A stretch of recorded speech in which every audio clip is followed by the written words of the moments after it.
Hi there. If you're watching this movie, you've either been doing a YouTube search for how to write the perfect screenplay and came across this by accident, or you've actually been checking out the Screenplay role-playing game, which has actually just been released from Broken Ruler Games and Mystical Throne Entertainment.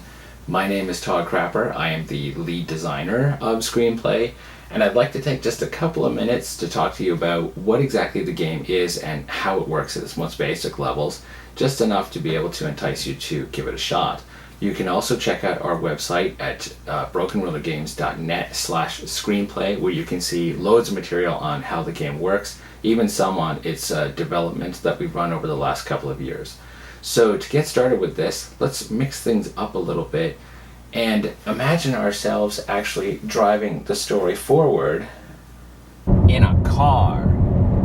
I'm using the car as a metaphor because when you're playing Screenplay, what you're doing continuously with every turn and every round is you are actually driving the story forward.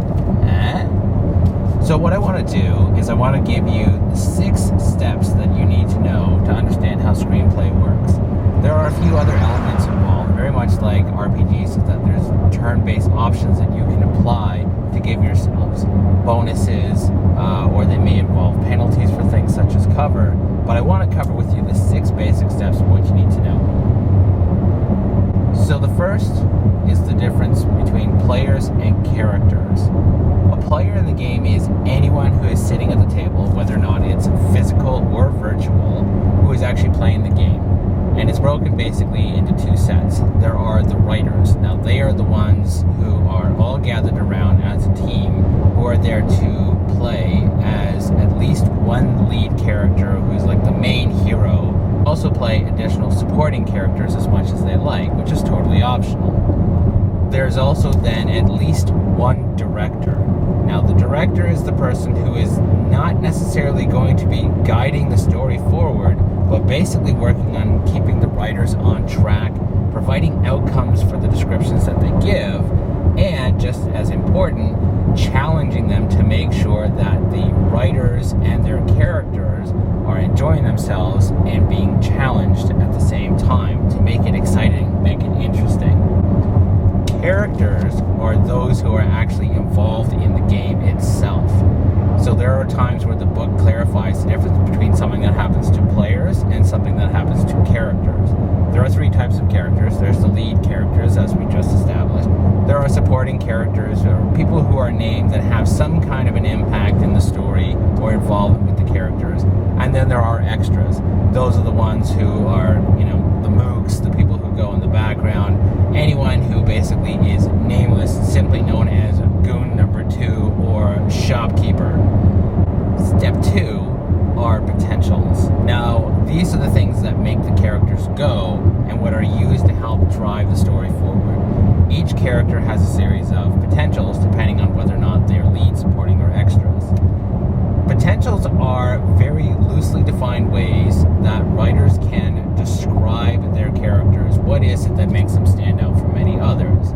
These can be written in a descriptive format, whether or not they are getting into a character's methodology or their actual attributes such as strength or constitution.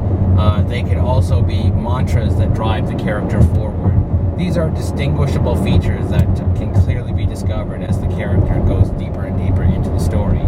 Each potential is then broken down and provided 3 different stats. The first of which is a dice value. These will come in when complication rolls are called for, and we'll get into those in a second.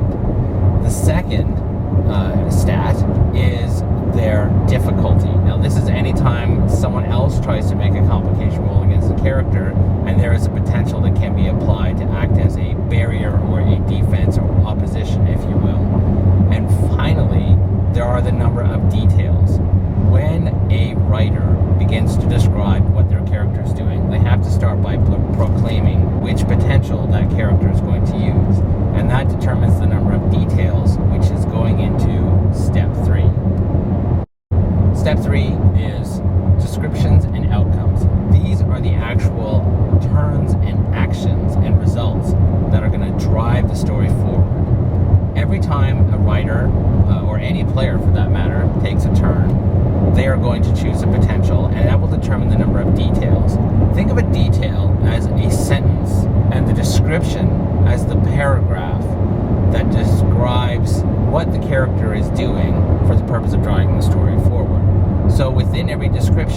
are a certain number of details based on the potential that's been chosen. Those details can be as varied as walking into a room, noticing or grabbing objects that are across in there, getting involved in any physical action, anything that can be determined to actually drive the character's motivations, actions, or even the story forward. Within these descriptions, characters can be seen noticing certain elements that are then introduced into the story. So, for example, a writer could actually establish that there are cat-like ninjas that are suddenly on the other side of the roof and actually create a fight scene based on that alone. Writers, as well as the directors, when their characters have turns, because directors have characters as well, they have great potential to add something into the story. That's why these stats are known as potentials. Outcomes occur as a reaction to a description that is given. So whenever a writer provides a description, the director will provide the outcome. If the director provides a description, any one of the writers will then determine the outcome instead. So it creates a round table effect of creativity where not one person is ever completely in control of a certain element within the story. Now, step 4 are complications. These are the elements that come into play to create challenging moments and to make things just a little bit more difficult so everything isn't smooth sailing. A complication is anything that restricts or imposes certain elements into a character as a result of a complication rule. There are no rules for success or failure in the game. The way that it works is that if you describe it, it happens. If it involves complicating matters for another character, that can include damage, disarming them, or even during interrogation to try and make them feel upset and sympathetic to you, those involve a complication rule. And that's where you basically take the potential that you've used in your description, you roll that dice associated with it against the difficulty determined by the other character. If it is effective, then complications are applied to that target character. But it also comes down to whether or not you make an even or an odd roll. Anytime you make an even roll, the person who rolled the dice gets to determine the complication. If it is an odd number, then the player who was targeted gets to determine the complication. And here's the kicker. If the roll is ineffective, meaning that it didn't meet the difficulty or exceed it, then that means that the roller will face a complication of some sort that might be determined by the roller or by the target. This is what makes the game challenging and engaging and ensures that everything doesn't go exactly perfectly the way that the writer intended. Step 5 are milestones. These are rewards, these are points that writers and their characters will receive as the story progresses. Every time they finish and complete a scene's goal, they receive milestones. If they're able to do it by using one of their character's motivations, something that actually drives them forward, a reason why they're engaged in the story, they'll receive additional milestones. These milestones can then be accumulated to achieve a number of special effects, elements that I like to call cheating. They can be used to re-roll dice, to gain access to additional resources. They can even be used to increase their maximum stamina, which is the equivalent of like their hit points. And as they grow in stamina, their potentials can become larger. They gain bonus modifiers. So it has a almost level-based XP system that's similar to a lot of traditional RPGs. Finally, we come down to a little safety measure that I've installed into the game. Step 6 are challenges.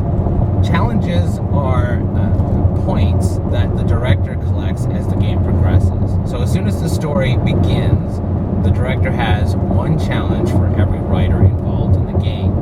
These challenges can then be exchanged to take advantage of hindrances that a character faces.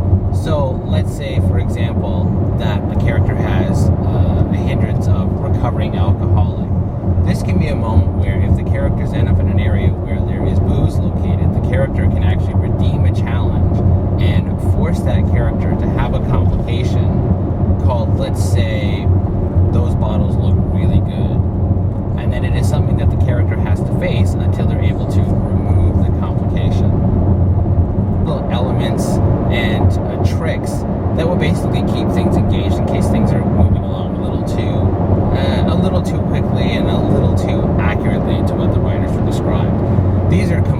optional ways that just help keep the game interesting and give the director a little leeway and a little impact into the story.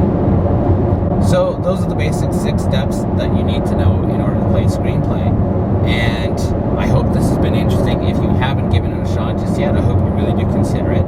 But if you're still a little bit on the fence, there are 3 ways that you can learn a little bit more about it. The first of which is you can go to our website, brokenrulergames.net/screenplay. We have lots of information up on there on how you can learn a little bit more about what's in the game, even a little bit about its development. You can also download the first chapter of the game completely for free. We have links for that on our website.